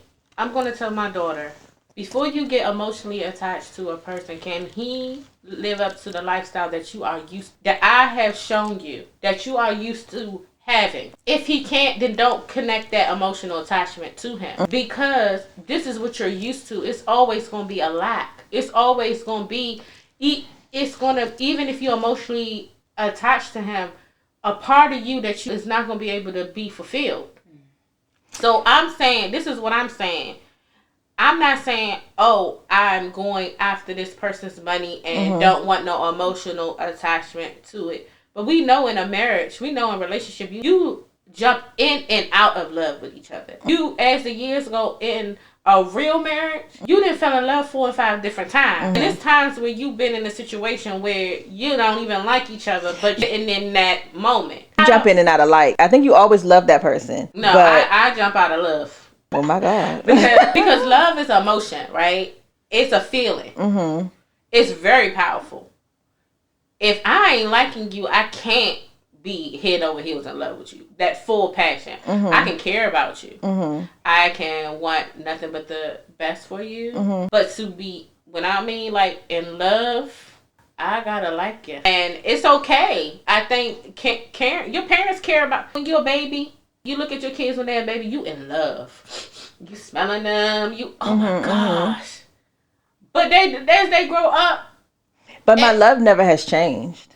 Your love has changed. It's evolved. Sometimes the hard acts make you love them even more. You know, like, you be like, you appreciate, like, for instance, when you go through the teenage years and y'all ain't liking each other. But then once they get to a certain point, they become your best friend, and you realize, you sitting there and think, dang, I'm having a real live conversation with my daughter. This is my best friend. That love. I think it involved, but I never jump out of it. So with jumping in and out of love, you jump in and out of love is like, I love you today, and you done did something, I don't love you anymore. I would never jump out of love. I jump out of being in love with my partner. I guess now, the definition for me is different. I'm just saying love is a feeling. For example, like the base level of just like general love. Yeah, that you're going to. But I'm saying love. Like, you're saying romantic love. I'm saying, I mean, because you can be drunken love over your kids too. But the love is like, I think part of that in a relationship, that extra googly thing is the lust of it, right? Yeah. What brings back that, for example, when me and him beefing, what brings us back, and I may, even after the beef, I'm still like, ugh, you annoy me. But the love part has not, that water is not murky. I love you, but right now, sir, because the love keeps you grounded, and the love keeps you consistent, the love keeps you there. I cannot like you today, and I would really just like not to be around you. However, it's an anchor. That's what I hold on to. I'm just want to teach young ladies, and don't go for the emotional connection all the time. It has to be all of the above, because love can make you do some stupid things. There's many different definitions of love. And I think people use the word too loosely, because you can be infatuated with the person. You can be drawn to a person. You can be obsessed with the person. All those different things. You can have lust for a person. You have desire for a person. Those are all emotions too. And so I think that what I hear you saying is, don't let that drive your decision. There has to be more to the foundation of the relationship. Yes. But that falls under the umbrella of love too. We were talking about earlier, this person looks out for me. We have this partnership. We have this ebb and flow. They naturally come in and do things. I don't have to ask for certain things. That's a part of the love umbrella as well, even though it's not glamorous. It's not the passionate part of love. This is more the logistical part of love. Right? But it's like, you wouldn't do that for a person that you didn't love. If I didn't love you, I can go to anybody's house and look at their refrigerator and see that they don't have no food and close the refrigerator right back up. That's true. But for somebody that I love, it occurs to me that let me go to the store. And it's the other part of, like, when you have good friends, right? That I ain't talked to you in 6 months, but because the level of love is still there, that does not mean all of a sudden that, oh, I don't love you no more because I ain't talked to you, in this time, or we don't have that. There's an anchor, there's a connection, for an umbrella.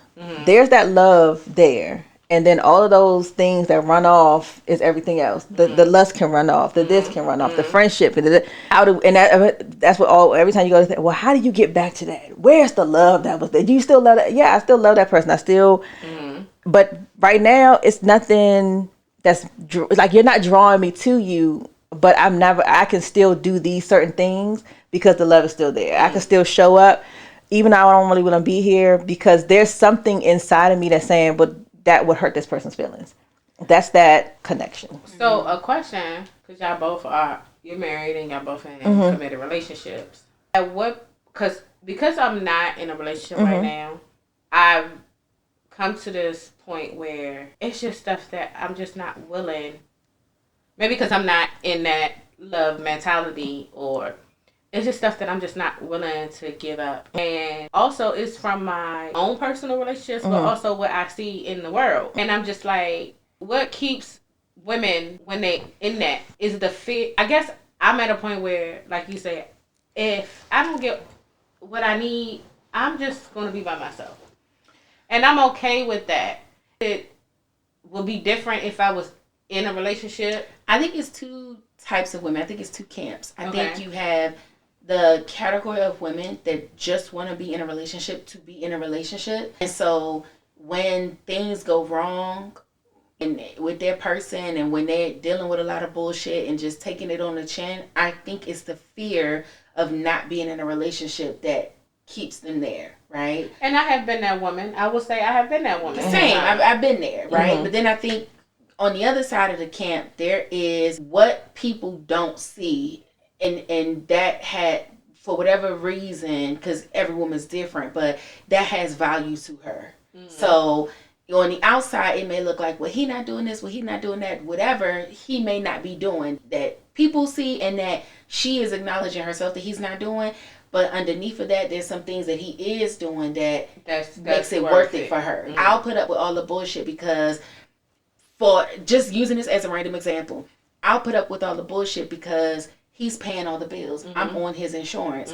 He may act like this and that, but at the end of the day, when I need somebody to talk to, he's giving me the best advice. So he's the only one that's championing my business. So whatever the case may be, for that woman, it's not just about being in a relationship. There's some value there that overshadows all the other things that people may feel like you shouldn't compromise on this, right? He's not doing X, Y, and Z. Why you still with him? Well, he's doing elemental P, right? And that's just what y'all don't see.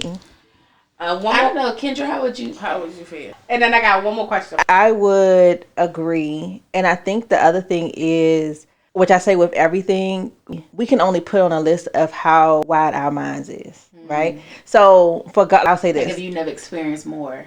In our minds, we have our goals, and then God's like, I've seen way more than what you're saying. So you are limiting yourself because this is all you know, right? So you only know this, and so this is the information you're working off of. I know way more than you, so let me work. It's how it is, right?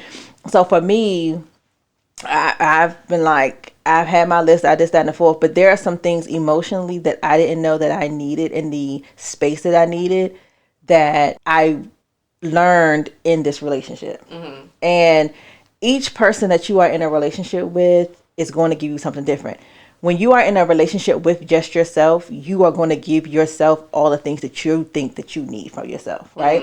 When you're in a relationship with somebody else and they bring a different type of energy, you all of a sudden be like, I didn't even consider that like, for example, Devon yelled at me, and I've always been the parent. I ain't been yelled at since I was living in my parents' house. Who are you talking to? How was that? Right? And so when he yelled at me, the level of shrinkage that I did, and there was some traumas that I didn't even realize that I had already, that I had not even acknowledged. And, well, hold on, girl. Why you letting him make you feel a certain kind of way?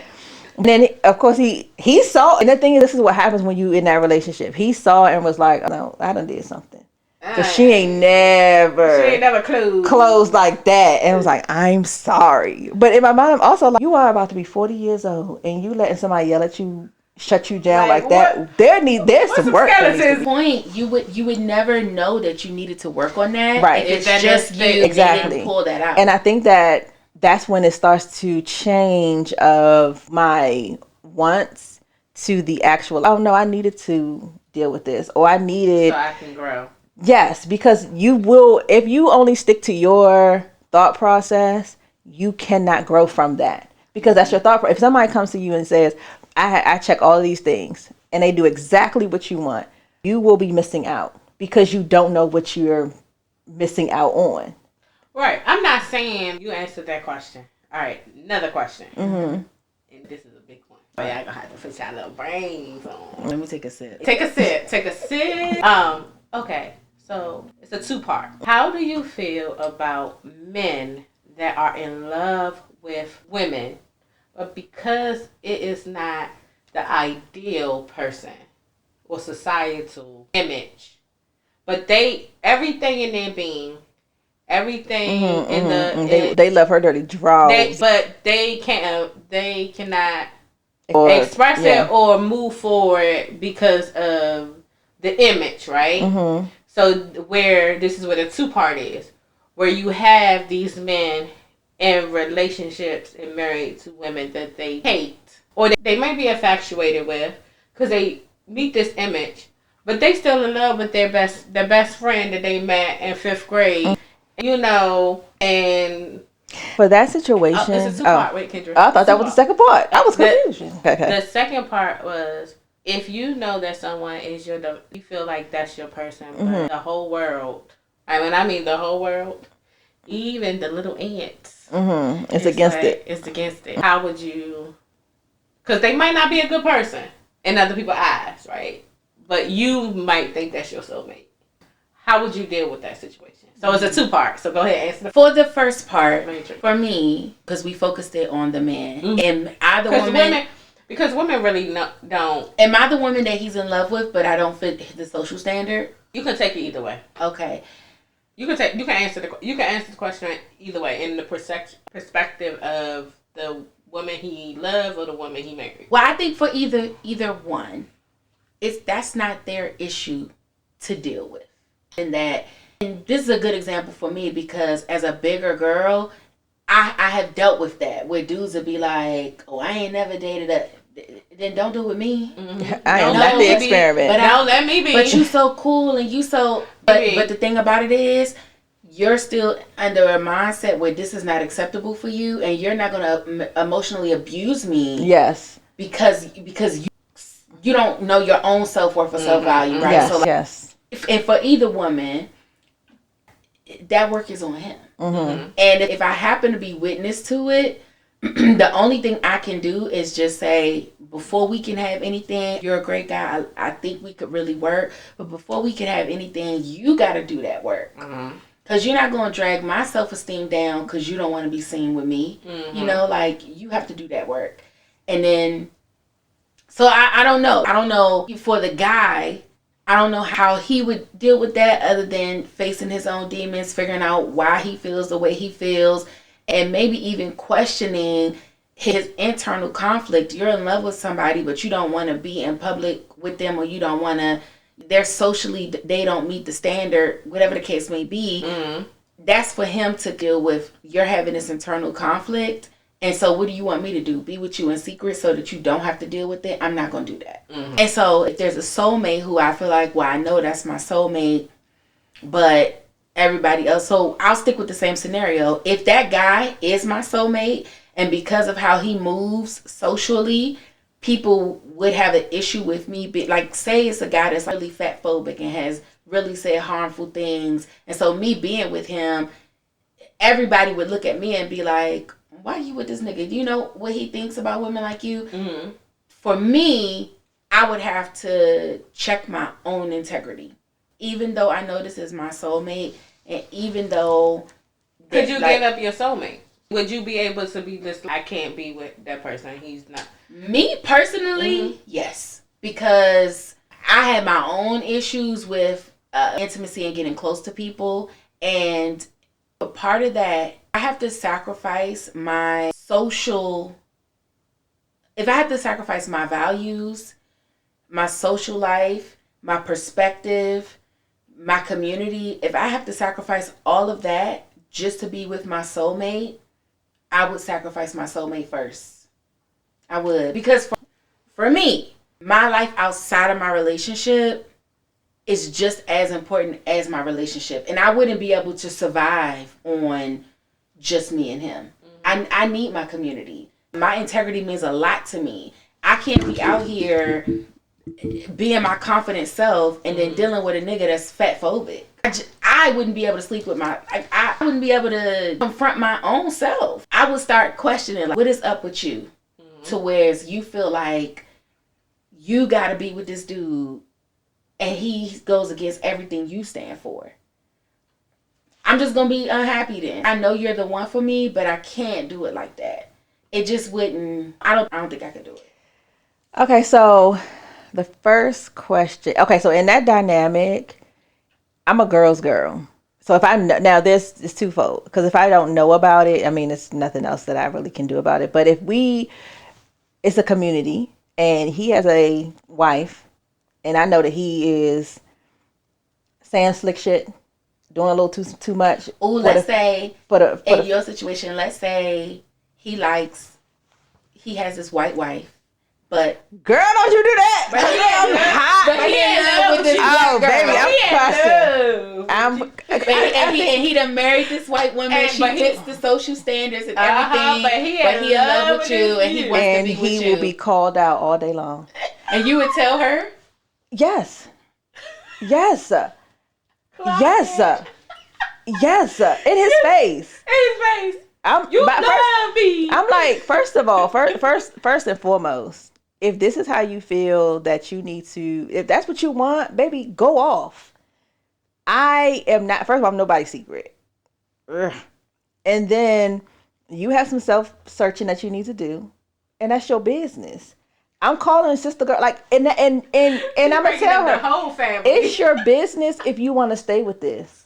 But I want you to know, whatever pillow talking he's talking about, whatever he's saying and why he's with you, there's a Hyde to that Jekyll that is also looking across the fence. Now, when it comes to my soulmate, So let's say this guy is your soulmate in your spirit, but he has been so anti-black publicly and saying that white women is everything, but he's your soulmate. Now in that situation, hell no. With Ruby's example, she said that the whole world thinks that y'all shouldn't be together. So that's why I'm saying it like that. I'm gonna say twofold. So in that situation, because integrity wise, that's just, I can't be with somebody like that. Now if it's a situation where they're like, oh, you don't need to be with him because he got too many kids, or you don't need to be with him because but that means a lot to some people. That's what I'm saying. So it depends on where my integrity lies, because someone has said that about me. Yeah. And so if saying that you feel the same, like the stuff. If I feel it has to be something that challenges your integrity. But this is what I'm saying. So if I know that someone is doing something that challenges my integrity, for me, there would be no way I believe that was my soulmate, because my soulmate and I are my soulmate is equally yoked with me. And the reason that the world would not want us to be together is some really bullshit that, oh, he don't have the job that I want him to have.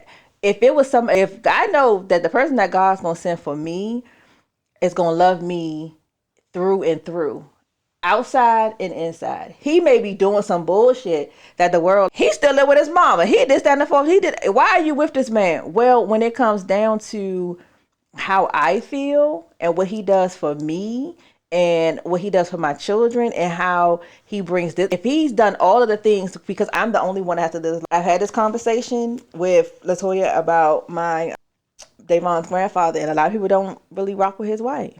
Like, they was not happy about it. And I said, y'all not sleeping with him, y'all not sucking on his dick, and y'all not popping your, so leave that man. You can feel how you feel. He still married her. I said, y'all can feel how y'all feel. Y'all don't have to go over there. Y'all can whatever. Inevitably, he only has the one life. So whatever grapes and issues, same thing what I was saying earlier. If my mother found the love of her life and I was like, I don't fool a lot, it's not, she can say, well, okay, that's my relationship is not your issue. What happens here, whatever sperm comes in, whatever sperm goes out, you're not having that baby. You're not doing this. Now, if you need that community to survive, then that's a choice you have to make.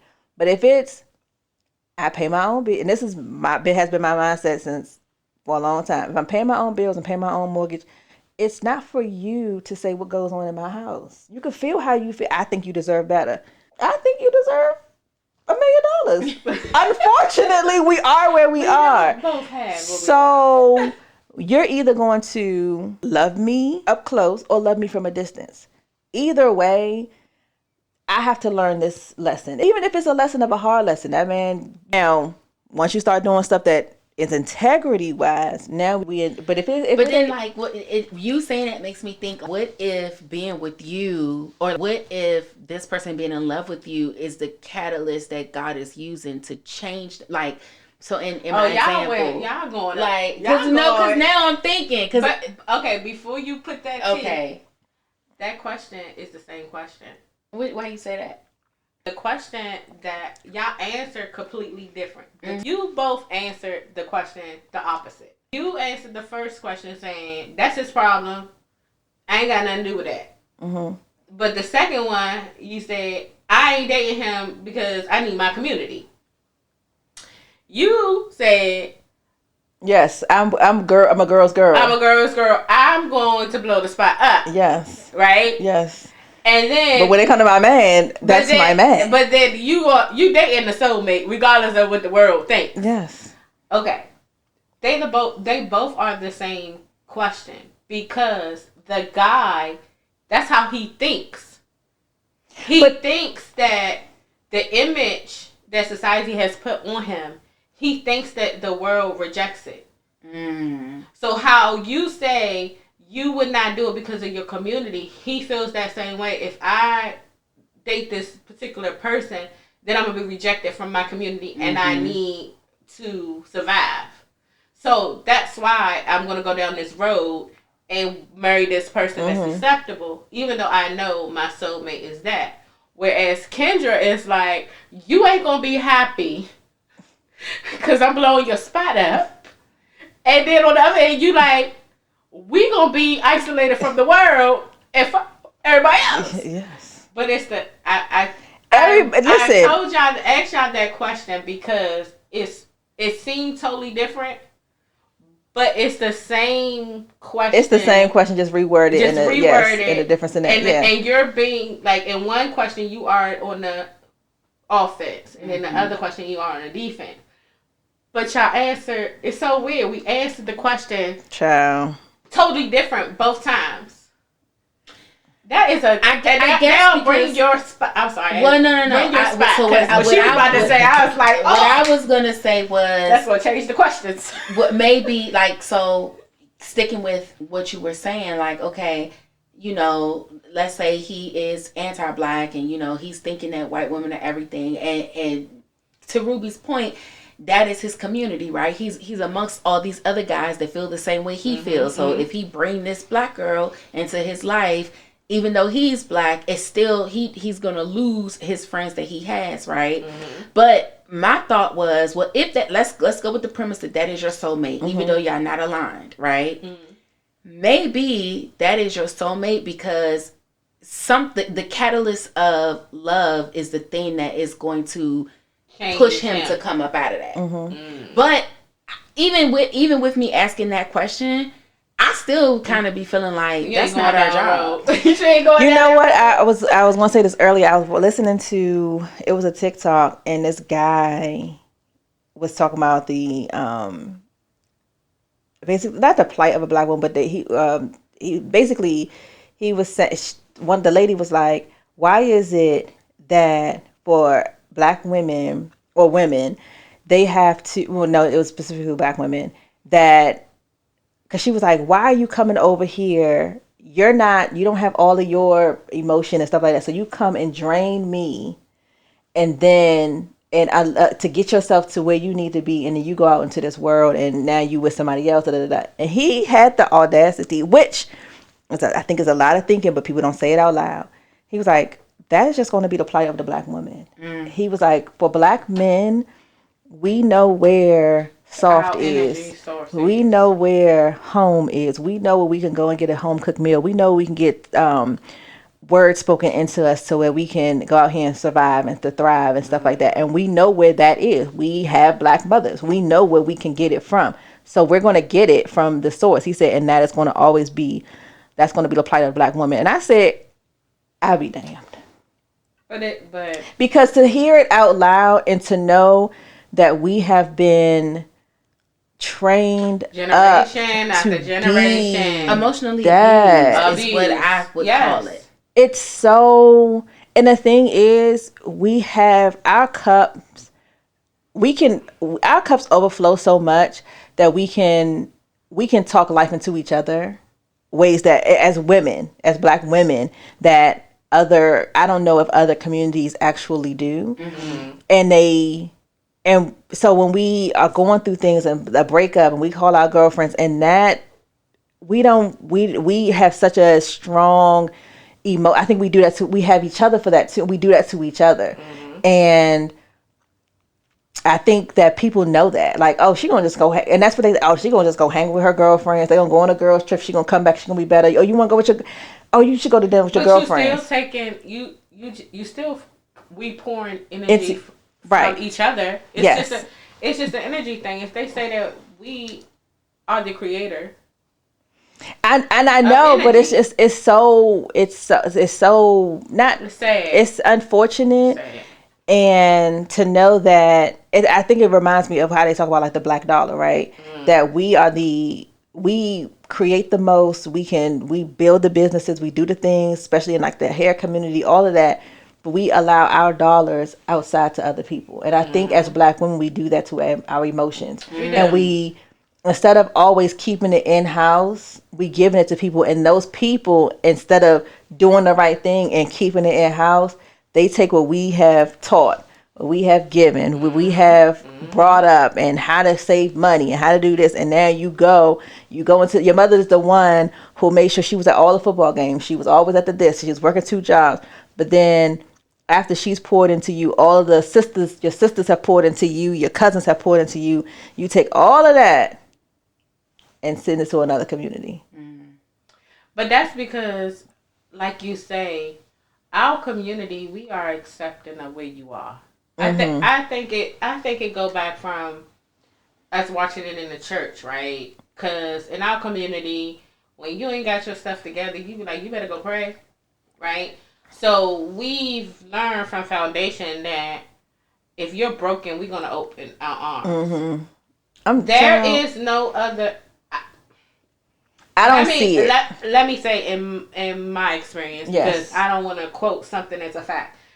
But from my experience, in other cultures, you can't come to a man's house and ask for his daughter's hand in marriage and you broken. He gonna see it. He gonna see the pieces, and he gonna see the cracks, and he gonna say, get away. He don't got time for that. But with us, you come to our Father and you broken, he gonna see himself.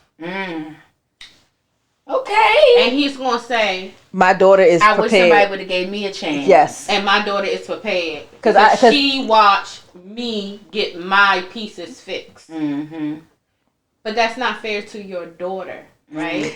And that same burden that her mother fixed you, now you then but the thing is, to her. You're using the wrong B word. They look at that as a blessing and not a burden. Clock it. What's the saying? That's the thing. We know what it is. We know it's a burden. And I don't want that. But the first thing they say, oh, that woman has been such a blessing to me. Wow. Why do I have to? And this is another thing. It's like, it's rewarding, right? Like, because once you fix, because we fix, like, we've been trained to get fixers. Get a project. Because once you fix that project, then everybody glorify him for just doing the minimum. If he came in fixed, he would have been doing that from the start. We will be so much further. But now I done put 20, 25 years in girl, he go over there and cut curl line grass. Oh, when she come home from work, he put them kids in their place. Nobody disrespect his wife. But when she was 20 years ago, he came in broken. Ain't no shit from shit. She had to teach him how to love her. I gotta learn how to be a love parent. Her, love the kids, love this, love your community, love your this, love yourself, and then after all of that, you be like, I'm wore out. And I'm like, what you tired for? And then he got a nerve to cheat because, well, you don't do the same things you used to do. You done drain me. You have a you want to go? Why do you want to hang out with your friends? Because those are the people that date me. And then you do all that work, and then they go cheat because somebody say, hey, uncle. Do you remember on it reminds me on Two Could Play That Game when Bobby Brown was a mess. Had to go to she fixed him up, didn't she? And then he had the nerve to be like, he was in love with her, worshiping the ground she walked in. Then when he looked in the mirror, that was the scene. He said, "I'm looking pretty good." Yeah, that do a back I don't want you now. Yeah. All right, so yeah, we gotta get out of here. I know, but before we go, last question. Okay. Now that you have started your business, you have all these things going on, what is your goals? We could do long term for 2026. What's your goal for 2026? Kendra, I don't have no goals. I don't have a plan. You don't have a plan. Listen, I'm just success. Going with the flow. The goal is success. Ever pouring down. I know that's right. Well, until next year, guys. All right. This has been another wonderful episode. Make sure you like, subscribe, hit the notification button, tell a friend to tell a friend. Drop down in the comments. And we will drink to that.